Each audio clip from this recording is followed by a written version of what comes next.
Nimeni on Petri Sinkko ja kerron tässä yrityksen nimeltä Taximoment historiasta.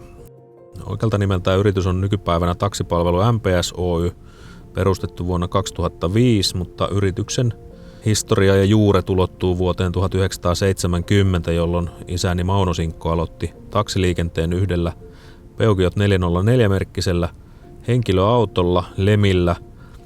Isäni päivysteli omalla kotitilallaan, jonka nimi on Topuli, ja siellä oli sellainen puhelinnumero kuin 642, mihin sitten kyläläiset soitteli aina, kun oli kyydin tarvetta.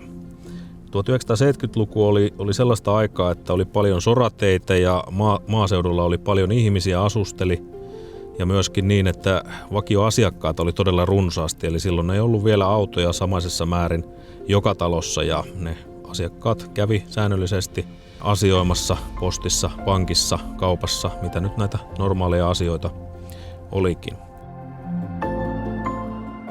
Tämä taksiliiketoiminta siirtyi vuonna 1978 Lemi-Huttulan kylään osoitteeseen Salmentie 2, johon valmistui meille perheelle sitten uusi omakotitalo, ja sitten siitä ruvettiin sitä liiketoimintaa operoimaan. Ja 70-luku oikeastaan niin vaihtuessa 80-luvuksi pikkaset tilanteet muuttui, eli silloin tuli sitten enemmän koulukyydit siihen kuvioihin mukaan. Toki 70-luvulla aloitettiin jo koulukyytien ajaminen. Merkittävin muutos siinä tilausten välittämisessä, eli tilaukset tuli edelleenkin meillä kotiin puhelimella, soittivat asiakkaat kyytiä, mutta silloin ruvettiin käyttämään LA eli lyhytaaltopuhelinta, jolla välitettiin ne tilaukset sitten tuonne autoon. Ja koulukyydit muodostui sitten sen liiketoiminnan niin kuin selkärangaksi silloin 80-luvulla, ja se jatkui käytännössä sinne 90-luvun puoliväliin saakka.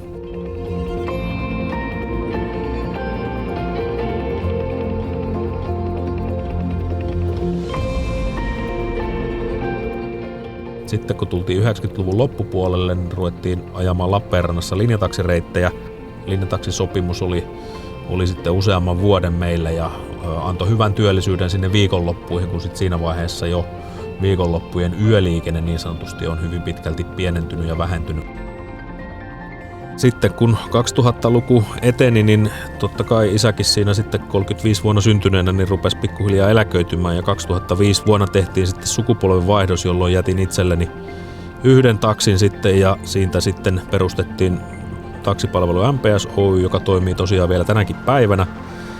2009 tapahtui sitten oikeastaan muutos tilanteessa ja taksilupa saatiin Tuusulaan ja liityttiin lähitaksin välitysjärjestelmään, ja siitä oikeastaan alkoi sitten tämä uusi kasvutarina.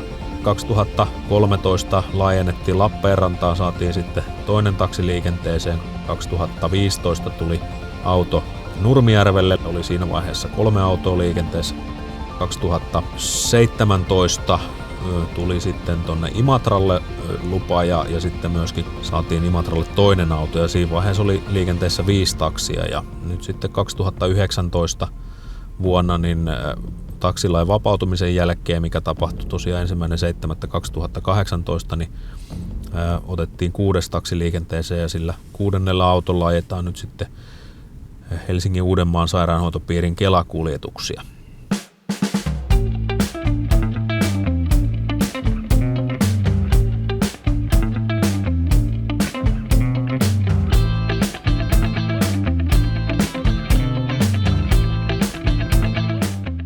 Tässä kohtaa nyt 2019 vuoden loppupuolella niin käytännössä 38 taksiautoa on ollut yrityksen historiassa kaiken kaikkiaan.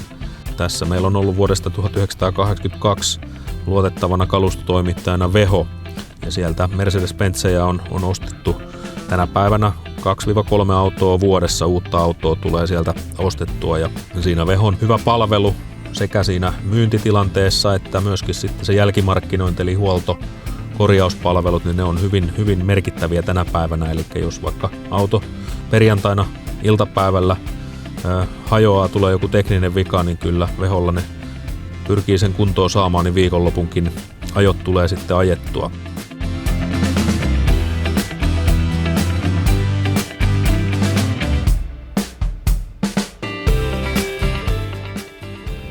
No hyviä puolia on aina positiiviset kommentit ja asiakkaiden tyytyväisyys. Ja tälleen näin taksialalle kun tuli, niin tarkoituksena oli ajaa Inva-taksia. On kiva sille auttaa ihmisiä, ketkä ei pääse liikkumaan omiin neuvoin sille, että pidempiä matkoja ei ole mahdollista käyttää esimerkiksi linja-autoa.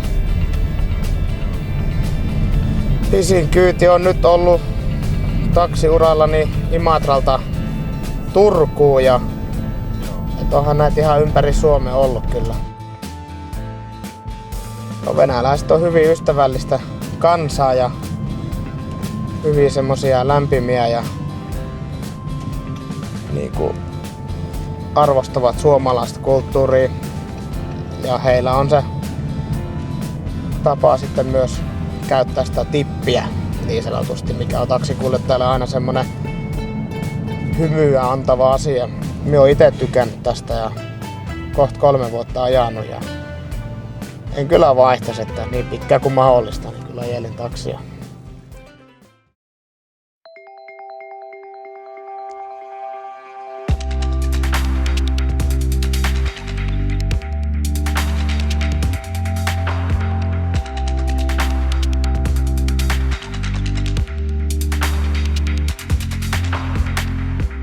Eli jos tässä nyt yhteenvetoa vetää 5 vuosikymmenestä, niin varmasti muutoksia tulee. Yrityksen pitää olla hereillä, yrityksen pitää muuttua muiden mukana, mutta toisaalta sitten muutokset vie jonkin verran aina aikaa. Eli kyllä liikkumistarpeet säilyy, ihmiset kulkee paikasta toiseen.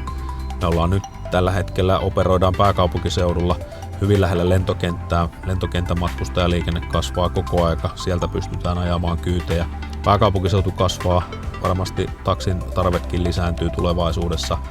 Etelä-Karjalassa meillä on Lappeenrannassa ja Imatralla vahva markkinaosuus paikallisten tilausvälitysyhtiöiden kautta. Me palvellaan venäläisiä asiakkaita rajan pinnassa, meillä on hyvät kontaktit Venäjän suuntaan. Ollaan saatu suomalaisen työn avainlippu käyttöömme, eli Suomalaisen työn liitto hyväksyi meidät jäsenekseen ja tässä kohtaa nyt kun puolivuosista on ajettu, niin oli ehkä aika vetää yhteen ensimmäisiä 5 vuottakymmentä ja mehän ei tiedetä miten paljon matkaa vielä edessä on, mutta sehän tämän homman suola onkin, kun sitä ei tiedä.